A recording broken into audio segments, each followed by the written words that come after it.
आइए जानते हैं आज की प्रमुख अंतर्राष्ट्रीय खबरों को। उससे पहले एक नजर आज के हेडलाइंस पे। ईवीएम को लेकर सुप्रीम कोर्ट जाएंगे इंडिया गठबंधन के दल। शरद पवार ने की आप और कांग्रेस नेताओं के साथ चर्चा। बाबा रामदेव ने किया ऐसा ऐलान, बांग्लादेश के हिंदुओं की हो जाएगी बल्ले बल्ले। सिर्फ लड़कियों की सुनवाई होती है, अतुल सुभाष के सुसाइड पर फूटा लोगों का गुस्सा। अखिलेश यादव के एक स्टैंड से हिलने लगा इंडिया गठबंधन, ममता को समर्थन वाली इनसाइड स्टोरी समझिए।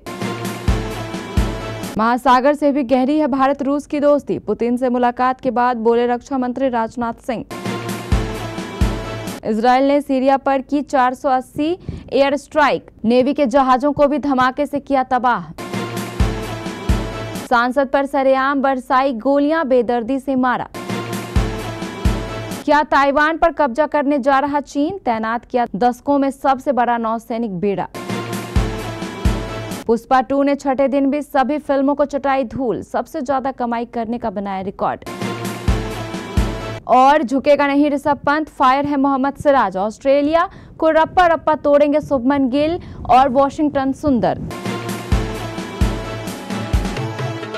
पिछले महीने हुए महाराष्ट्र विधानसभा चुनाव 2024 में ईवीएम से डेटा डिलीट और मतदाता सूची में गड़बड़ के मुद्दे को लेकर इंडिया गठबंधन अब सुप्रीम कोर्ट जाएगा। यह फैसला मंगलवार को एनसीपी शरद गुट के मुखिया शरद पवार के घर पर हुई एक बैठक के बाद लिया गया। एनसीपी शरद पवार गुट के नेता और महाराष्ट्र चुनाव में उम्मीदवार रहे प्रशांत जगताप ने बताया कि बैठक में सिर्फ ईवीएम पर उठ रहे सवाल और महाराष्ट्र चुनाव में जिस तरह से चुनाव आयोग की प्रक्रिया को लेकर इंडिया गठबंधन के दल सवाल उठा रहे हैं, उसी पर चर्चा हुई। प्रशांत ने बताया कि शुक्रवार 13 दिसंबर 2024 तक इंडिया गठबंधन सुप्रीम कोर्ट में याचिका दाखिल कर देगा।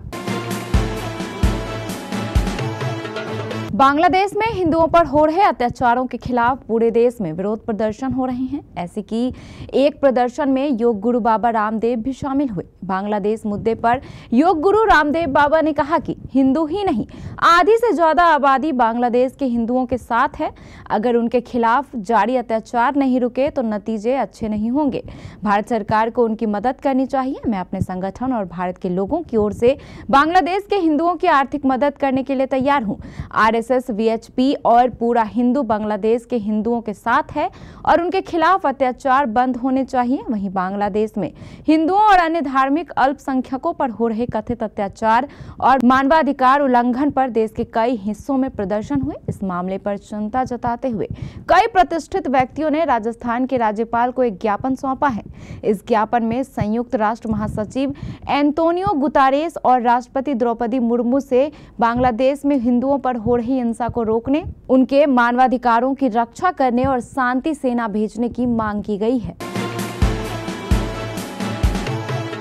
बेंगलोर में अतुल सुभाष की आत्महत्या से पूरा देश सन्न है। उनकी तस्वीरें, उनके लिखे सुसाइड नोट के हर एक शब्द लोगों को रुला रहे हैं। अब पुरुष अधिकारों के लिए काम करने वाली एक्टिविस्ट बरखा त्रेहन ने चौंकाने वाली जानकारी सामने रखी है, जिसकी बातें कम होती हैं।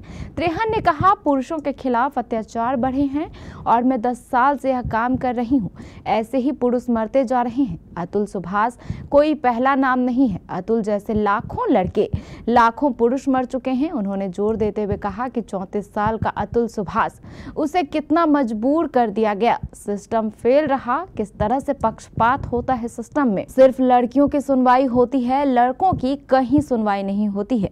दरअसल पत्नी की प्रताड़ना से परेशान होकर एआई इंजीनियर अतुल ने पहले 90 मिनट का वीडियो बनाया, 24 पन्ने का सुसाइड नोट लिखा, फिर अपना जीवन समाप्त कर लिया। उनका केस जौनपुर में चल रहा था, जहां ससुराल वाले रहते थे। अतुल मूल रूप से बिहार के थे। महाराष्ट्र विधानसभा चुनाव के बाद से ही इंडिया गठबंधन में भूचाल मचा हुआ है। समाजवादी पार्टी समेत कई दलों ने गठबंधन में कांग्रेस की अगुवाई पर सवालिया निशान लगा दिया है। हालिया लोकसभा चुनाव में यूं तो कांग्रेस विपक्ष की सबसे बड़ी पार्टी रही, लेकिन गठबंधन के दलों के लिए वह वैसा विश्वास अर्जित नहीं कर पाई है जैसा एक लीडर पार्टी के लिए जरूरी है। तभी तो गठबंधन की जमीन दरकने लगी है। इस बीच सपा मुखिया अखिलेश यादव ने ऐसा स्टैंड लिया है कि फिर से इंडिया गठबंधन की एकता हिलने लगी है। दरअसल बंगाल की मुख्यमंत्री ममता बनर्जी हाल ही में एक इंटरव्यू में कह दिया कि अगर उन्हें मौका मिलेगा तो वह इंडिया गठबंधन की कमान संभालने को तैयार हैं। उनके इस बयान के बाद इंडिया ब्लॉक के कई नेता खुलकर उनके समर्थन में आ गए।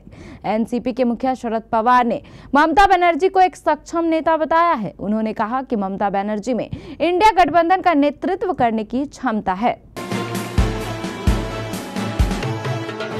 रक्षा मंत्री राजनाथ सिंह ने बुधवार को भारत रूस अंतर सरकारी सैन्य एवं सैन्य सहयोग आयोग के 21वें सत्र के अवसर पर मॉस्को में रूसी संघ के राष्ट्रपति व्लादिमीर पुतिन से मुलाकात की। रक्षा मंत्री ने राष्ट्रपति पुतिन को प्रधानमंत्री नरेंद्र मोदी की ओर से हार्दिक शुभकामनाएं भी दी। राजनाथ सिंह ने द्विपक्षीय रक्षा सहयोग के विभिन्न मुद्दों पर चर्चा की। दोनों नेताओं ने कहा कि दोनों देशों के बीच साझेदारी में अपार संभावनाएं हैं और संयुक्त प्रयास उल्लेखनीय परिणामों का मार्ग प्रशस्त करेंगे। बैठक के दौरान राजनाथ सिंह ने कहा, हमारे देशों के बीच मित्रता सबसे ऊंचे पर्वत से भी ऊंची और सबसे महासागर से भी गहरी है। भारत हमेशा अपने रूसी मित्रों के साथ खड़ा रहा है और भविष्य में भी ऐसा करता रहेगा। सीरिया में असद शासन के पतन के बाद इजराइल ने बड़ा एक्शन शुरू कर दिया। इजराइल ने पूरे सीरिया में सैन्य ठिकानों पर हवाई हमले किया है। 50 वर्षों में पहली बार असैन्यकृत बफर जोन में और उसके बाहर जमीनी सैनिकों को तैनात किया है। इजरायली सेना ने मंगलवार को बताया कि पिछले 2 दिनों में उसने सीरिया में लगभग 480 हमले किए हैं। इससे सीरिया के रणनीतिक हथियार भंडार को नुकसान पहुंचा है। जबकि रक्षा मंत्री इजराइल कॉट्स ने कहा कि इजरायली नौसेना ने लटाकिया में सीरियाई नौसेना बेरों को नष्ट कर दिया, जो एक बड़ी सफलता है। इजरायली पीएम बेंजामिन नेतन्याहू ने ठीक एक दिन पहले बशर अल असद के शासन के पतन एक नया और नाटकीय अध्याय बताया था। सोमवार को एक प्रेस कॉन्फ्रेंस में उन्होंने कहा, सीरियाई शासन का पतन उन गंभीर प्रहारों का प्रत्यक्ष परिणाम है जिनसे हमने हमास, हिजबुल्लाह और ईरान पर हमला किया है। जैसे मैंने वादा किया था, हम मिडिल ईस्ट का चेहरा बदल रहे हैं। इजरायली अधिकारियों ने ईरान के कट्टर सहयोगी असद के पतन पर खुशी जताई है। सीरिया लेबनान में हिजबुल्लाह को हथियारों की आपूर्ति के लिए रास्ता देता था।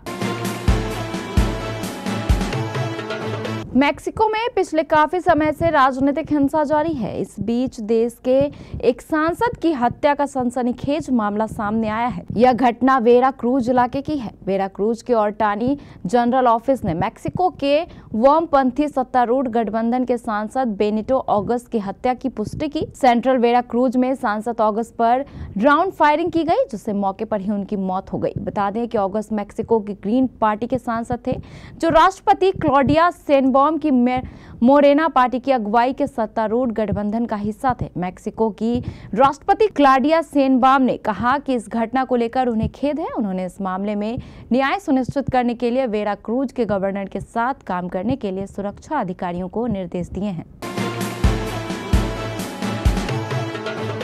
चीन ने ताइवान के नजदीक दशकों में सबसे बड़ा नौसैनिक बेड़ा तैनात किया है। इससे ताइवान के लिए खतरा पैदा हो गया है। ताइवान के रक्षा मंत्रालय ने कहा है कि यह तैनाती पिछले चीनी युद्धाभ्यासों से अधिक गंभीर है। ताइपे में बोलते हुए रक्षा मंत्रालय के प्रवक्ता सन लीफेंग ने कहा कि दक्षिणी जापानी द्वीपों से लेकर दक्षिण चीन सागर तक फैले क्षेत्र में वर्तमान चीनी नौसैनिक तैनाती का पैमाना 1996 के ताइवानी राष्ट्रपति चुनाव से पहले ताइवान के आसपास चीन द्वारा आयोजित युद्ध अभ्यास के बाद से सबसे बड़ा है। वहीं विशेषज्ञों का कहना है कि चीन की गुप्त सैन्य टुकड़ी ताइवान के आसपास कुछ करने की योजना बनाती प्रतीत हो रही है, लेकिन यह स्पष्ट नहीं है कि यह एक औपचारिक सैन्य अभ्यास है या नहीं। ताइवान के रक्षा मंत्रालय ने मंगलवार को कहा उसने पिछले 24 घंटे में 1 दर्जन चीनी नौसैनिक पोत और 47 सैन्य विमानों का पता लगाया है, लेकिन पिछले सैन्य अभ्यासों की तरह गोलाबारी संबंधी कोई गतिविधि नहीं देखी गई। पुष्पा 2 द रूल का बॉक्स ऑफिस पर डंका बज रहा है। साल 2021 की ब्लॉकबस्टर पुष्पा द राइज के इस सीक्वल ने दर्शकों का दिल जीत लिया है। ये फिल्म रिलीज के पहले दिन से ही बॉक्स ऑफिस पर दमदार परफॉर्म कर रही है और धुआंधार नोट भी कमा रही है। इतना ही नहीं, इस फिल्म ने अब तक कई बड़ी फिल्मों को मात देकर तमाम नए रिकॉर्ड भी अपने नाम कर लिए हैं। दिलचस्प बात यह है कि फिल्म को विगडेज में भी खूब दर्शक मिल रहे हैं। सुकुमार निर्देशित पुष्पा 2 दर्शकों को जबरदस्त एंटरटेनमेंट की डोज दे रही है। इसी वजह से फिल्म को सिनेमा घरों में वीकडेज में भी भर भर कर ऑडियंस मिल रही है। हालांकि इसकी कमाई में गिरावट भी आई है। बावजूद इसके पुष्पा 2 द रूल अपने कलेक्शन रजिस्टर में हर दिन करोड़ों रुपए जोड़ रही है। 500 करोड़ के बजट में बनी इस फिल्म ने रिलीज के चौथे दिन भी अपनी लगातार वसूली कर ली थी। फिल्म जिस रफ्तार से बॉक्स ऑफिस पर दौड़ रही है, उसे देखते हुए कहा जा सकता है कि ये जल्द ही सिनेमा घरों से उतरने वाली नहीं है।